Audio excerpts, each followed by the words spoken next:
โดยทุกคนเปิดภาพมาในมื้อนี้กามาพบมาพอกับผู้สาวโสดเนาะเสมยโดยสบายดีนั่งละโดยสบายดีโดยมาพบมาพอกันเป็นครั้งแรกเนาะแนะนำสื่อในดูน้องชื่อตุ๊กตาน้องตุ๊กตาอายุ18 ปีเรียนจบเลยน้องละจบม.3หอดม.3เลยออกคุณบ่เป็นได้คือว่าบ่เรียนต่อทางบ้านเขาเจ้าบ่มีส่งเรียนแล้วฐานะครอบครัวยากจนบ่โอ้ถ้าว่าสิเรียนต่อนี่ต้องใช้งบหลายบ่ก็บ่ฮู้คือกันก็เลยว่าตัดสินใจออก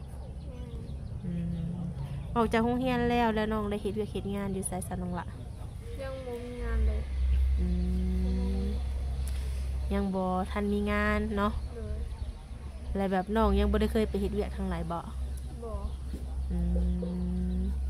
แล้วปัจจุบันนี้น้องหลาเฮ็ดหยังอยู่สักปัจจุบันนี่ก็บ่ได้เฮ็ดหยังอยู่น้ำหมู่น้ำครูโดยพ่อแม่เด้พ่อแม่ก็พ่อก็อยู่แยกกับแม่พ่อแม่แยกทางกันโดยแต่ปัจจุบันนี้น้องอาศัยอยู่กับแม่บ่แม่แล้วก็แม่เฒ่าโดยแต่ละปีได้เฮ็ดนาอยู่บ่เนาะเฮ็ดอยู่เนาะได้ข้าวหลายอยู่บ่ก็80-90 สอบกลุ่มกินเนาะโดยอายุ18 ปีเคยโอลมผู้บ่าวบ่เนาะบ่เคยบ่ผู้บ่าวแถวใกล้ๆนี่ก็บ่เคยลมสิลมผู้บ่าวเป็นอยู่บ่สะบัดนี่ก็ลองเบิ่งลองเบิ่งเนาะบ่ลองก็บ่ฮู้คือทางน้องตุ๊กตานี่มักไปดินไปเที่ยวอยู่บ่ก็บ่มักไปมีแต่มาอยู่น้ำหมู่แล้วก็กลับโดยบ่มักไปเนาะแบบเคยไปอยู่บ่ผับบาร์แบบนี้น้องละบ่เคยบ่เคยไปเนาะโดยน้องตุ๊กตาเฮ็ดกับข้าวกับน้ำเป็นบ่เป็นทุกอย่างบ่เป็นเบิดเวียกงานบ้านเวียกเฮือนเวียกซ่านได้เบิดเนาะคือน้องตุ๊กตาอายุ18 ปีนี้น้องพร้อมสร้างครอบครัวเลยบ่นี่พร้อมเนาะมื้อนี้ก็ถือว่าออกมาเปิดใจเป็นทางการเนาะน้องหลานเนาะน้องมักผู้บ่าวทางใดซะน้องทางใดก็ได้ได้เบิดบ่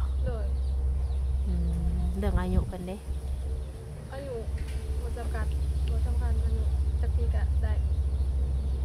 50-60ได้พอห่างพอหมายเด้น้องได้เบิดโอ้ลูก2ลูก3ได้บ่ได้คือกันน้องสิบ่ติว่าเพิ่นเฒ่าเกินไปบ่น้องบ่ถ้าว่าลมผู้บ่าวรุ่นใหญ่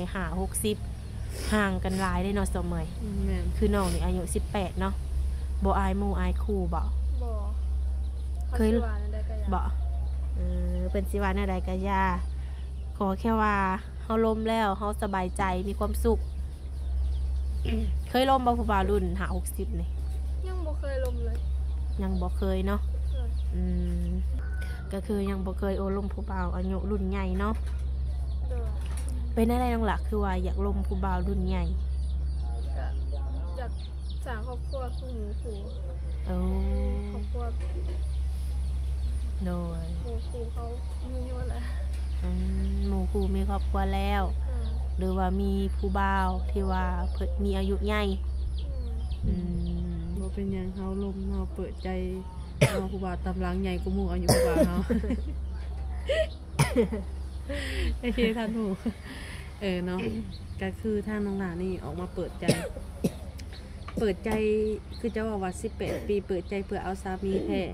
มั่นใจตัวเองเลยบ่น้องหลามั่นใจแบบคือเพิ่นมานี่บ่อยากให้ปีนไปปีนมาเนาะถ้าเจ้าคำได้แล้วให้เจ้าเว้าให้เป็นความจริงขนาดเนาะเพราะว่าบางคนเพิ่นค่อนข้างมีอายุหลายแล้วเลยเพิ่นอยากได้เจ้ามาเป็นลูกเป็นเมียอะไรใด บ่แม่นสิแบบว่าอ่อยออกมาแบบได้ก็ได้เพิ่นมีลูกก็ว่าได้ปัดพอมาเห็นตัวจริงแล้วสมมุติว่าลูกเพิ่นนี่น้อยกว่าเจ้าบ่หรือว่าอายุน้อยบ่ถามมาหักมาหมักเจ้าแบบซี่นะเจ้าก็สิโอเคบ่โอเคก็อยากให้เฮ็ดได้เนาะบ่แม่นแต่ได้แต่ว่าแบบนี้นะก็คือทางเจ้านี่อาชีพการงานของเจ้านี่ยังบ่มีแม่นบ่น้องล่ะคิดอยากจะไปเฮ็ดอยู่บ่ไปอยากไปอยู่เลยน้องล่ะเคยไปสมัครงานอยู่ไสซะเที่ยวสวรรค์งานพวกแบบงานยิบงานตัดยิบเดี๋ยวอยากไปบ่ก็อยากไปเลยแต่ว่ามันทำงานพระเจ้าเต็มแล้วเมียนบ่แล้วคือในถ้าเป็นฝั่งไทยเด้ทั้งน้องเคยไปอยู่บ่ยังบ่เคยไปคิดอยากสิไปอยู่บ่ก็คิดอยากไปแต่ว่าน้องยังบ่มีบัตรถ้าในกรณีถ้ามีทั้งเพิ่นเห็นในคลิปนี้เนาะถ้าเป็นเจ้าของงานเพิ่นหรือว่าเป็นที่ว่าเพิ่นอยากได้คนไปเฮ็ดเวียกหั่นน่ะแล้วเพิ่นเนี่ยมีการใช้จ่ายออกให้เจ้าเฮ็ดบัตรเฮ็ดหยังแบบนี้เจ้าสิไปบ่ไปมั่นใจตัวเองคือเพิ่นนี่เสนอมาว่าเฮ็ดบัตรให้แต่ทางน้องนี่เตรียมตัวไว้แบบนี้หั่นนะก็คือมั่นใจสิไปแม่นบ่ก็โอเคเพราะว่าคือทางมี FC ทางของเอื้อยอะไรเพิ่นก็ติดต่อมาหาแม่บ้านหลายคนแบบนี้หั่นนะถ้าว่าเจ้าอยากไปเอื้อยก็สิติดต่อกับเพิ่นให้ถ้าว่าสิไปหั่นนะไป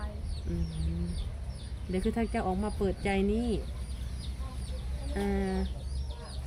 ผู้บ่าวคือเจ้าเว้าเนาะอายุ50 ปีหรือว่า50ปลายนี่ล้มได้ครบได้ก็คือบ่ติเลยบ่ติเลยแบบในกรณีที่เจ้าเนี่ยบ่เคยผ่านการแต่งงานแต่มาลมผู้บ่าวรุ่นใหญ่นี่มันก็สิไปกันได้อยู่บ่น้องล่ะต้องลองเบิ่งแล้วต้องลองเบิ่งกระทั่งเจ้าก็บ่เคยลมผู้บ่าวรุ่นใหญ่คันสิเป็นก็สิลองรอบนี้แม่นบ่ลองเบิ่งโดยก็คือว่าทางน้องเพิ่นนี่ลองคุยเบิ่งบ่ลองบ่ฮู้แบบสิซะเนาะออกมาเปิดใจนี่น้องมีสเปคบ่น้องล่ะสเปคอะไรก็ได้แนวใดก็ได้บ่หน้าตาของเพิ่นเด้ไม่ได้ก็ได้ได้เบิดบ่สิเป็นหน้าตารูปร่างฐานะจังใดก็ได้หมดจะมีลูกมีเต้าจังใดก็ได้หมดทางน้องเพิ่นสิบ่ติเลยมันสิบ่เป๊ะบ่น้องล่ะคือว่ารับได้บ่ทุกอย่างแท้ก็อยากสร้างครอบครัวกับเพิ่นเด้เป็นอะไรก็ได้มีแต่อยากสร้างอย่างเดียวนะเดี๋ยวนี้นะก็คือออกมาเนี่ยเพิ่นอยากสร้างครอบครัวอย่างเดียวนะเดี๋ยวนี้นะเนาะโดยผู้ชายแบบใดจะสิว่าน้องบ่มักบ่สูบยาแต่สูบได้แต่ว่าห้ามสูบใกล้น้องกินเหล้ากินเบียร์ได้เหล้าเบียร์กินได้เนาะยานี่สูบได้แต่ว่าห่างๆบ่ให้มาใกล้น้องอันนี้คือกระโบถึงขั้นว่าบ่มักกันยังได้อยู่เนาะมีอยู่ว่าส่วนที่แบบรู้สึกว่าผู้ชายแบบนี้สิบ่เอาเข้ามาในชีวิตนี่มีอยู่บ่แบบนี้ก็มีอยู่แบบใดเพิ่นต้องเป็นแบบใดผู้ชายแบบทำลายครอบครัวแบบทำลายร่างกายตบตีแบบนี้ถือว่าบ่เอาอย่ามาตีมาตีกลับมาวะเนาะแต่บ่มีไผมักมาลงหลานเนาะคือผู้ชายแบบนี้ก็คือขอตัดออกเลยเนาะต่อให้ว่าเพิ่นนี่มีอายุหลายแต่ว่าเพิ่นดีกับเฮาเพิ่นดูแลเฮาได้คือน้องก็โอเคเนาะในการดูแลในการซัพพอร์ตน้องนี่สิถามว่าเดือนหนึ่งนี่น้องใส่เงินเบิดเท่าไหร่ก็บ่ฮอด400,000 300,000นี่แหละบ่ฮอด400,000เพราะว่าน้องบ่ได้ไปไสอยู่แต่ในเพื่อนโอ้คือปัจจุบันนี้น้องนี่อยู่แต่เฮือนเนาะบ่ได้ค่อยออกไปทางใดเดือนหนึ่งนี่สิเบิดอยู่หม่อง300,000 400,000 โอ้แบบนี้ผู้บ่าวคือสิเลี้ยงง่ายอยู่เนาะเสมอให้เดือนนึง500ก็เหลือเฟือเนาะแต่ว่าคนที่สิเข้ามาหาน้องนี่เพิ่นต้องเฮ็ดแบบใดน้องจังสิมักเพิ่นนี่นะแล้วแต่เพิ่นสิเข้าหาแล้วแต่ทั้งเพิ่นโดยและน้องนี่สะดวกโอลมกับเพิ่นบ่โดยคือน้องว่างตอบไลน์เพิ่นคุยกับเพิ่นทุกชั่วโมงบ่โดยเพราะว่าน้องกับบ่ได้เฮ็ดหยังเลยเพิ่นโทรมาตอนใดก็รับได้วิดีโอคอลมาก็กล้ารับบ่กล้าเนาะคืออันนี้แหละเพิ่นเอิ้นว่าเปิดใจแท้เนาะถ้าว่ามีแต่แชทเอาอย่างเดียวบางทีเพิ่นก็อาจจะว่าวิสาสิบ่เนาะเสมอคือบ่ให้เห็นหน้าเห็นตาแต่ว่าทางน้องนี่ก็คือกล้ารับเนาะถ้ามีสามี60แบบนี้นะน้องล่ะทางแม่น้องเพิ่นสิโอเคบ่โอเคแม่น้องอายุเท่าไหร่ก็40ปลาย40ปลายลูกเคย52สูตรว่าสมซีกันแบบซี่หั่นนะโอเคแม่นบ่โอเคเนาะ